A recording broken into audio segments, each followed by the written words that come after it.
கேள்வியை திரு அண்ணாமலை அவர்கள் எழுப்புறாரு. என்ன சொல்றாரு?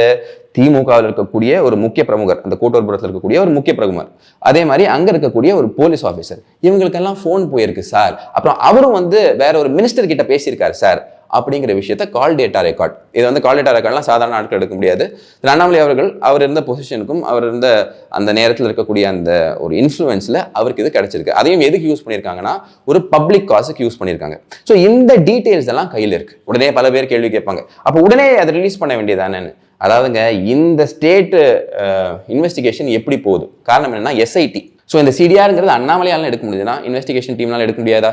ஸோ எஸ்ஐடி ஒன்று போட்டிருக்காங்க, ஸ்பெஷல் இன்வெஸ்டிகேஷன் டீம் ஒன்று போட்டிருக்காங்க. அதுக்கப்புறமா சார்ஜஸ் ஃப்ரேம் பண்ணி நீதிமன்றத்துக்கு மகிழா கோர்ட்டுக்கு கொண்டு போயிருக்காங்க. மகிழா கோர்ட்டு மேலே நல்லா ஞாபகம் வச்சுக்கோங்க, ஹை கோர்ட் இருக்கு, சுப்ரீம் கோர்ட் இருக்கு, அதெல்லாம் ஒரு பக்கம் இருக்கட்டும். ஆனால் அந்த மகிழா கோர்ட்டுக்கு கொண்டு போயிருக்காங்க. ஸோ அங்கே ட்ரையல் எப்படி நடந்திருக்கு, ஜட்மெண்ட் எப்படி வந்திருக்கு அப்படின்னு பார்த்து கொடுக்கலாங்கிறது அவரோட ஒப்பீனியன். இதை நீங்கள் கிரிட்டிசைஸ் பண்ணாதும் உங்களோட ஒப்பீனியன். பட் நான் லார்ஜர் இஷ்யூக்கு வர விரும்புகிறேன்.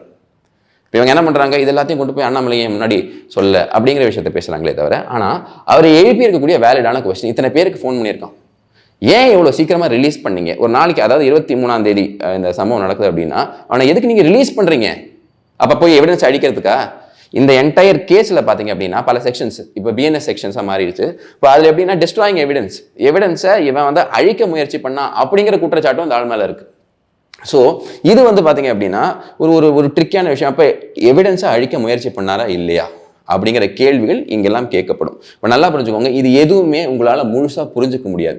ஏன்னா இது ஒரு பெண் பாலியல் சம்பந்தப்பட்ட ஒரு விஷயம். அதனால சுப்ரீம் கோர்ட்டோட ஜட்மெண்ட்டும் இருக்குது, ஹை கோர்ட்டோட ஜட்மெண்ட்டும் இருக்குது. அவங்களோட ஐடென்டிட்டி பாதிக்கக்கூடாது, ஏன்னா சென்சிட்டிவான கேஸ் இது. ஸோ அதனால பாதிக்கக்கூடாது அப்படிங்கிறனால இந்த விஷயங்கள்லாம் வெளியே வராது. ஆனால் இந்த கேள்விகள் எல்லாம் பதில் சொல்லப்பட்டிருக்கா இல்லையா அப்படிங்கிறது ஒரு கேள்வியை வைக்கணுமா கூடாதா?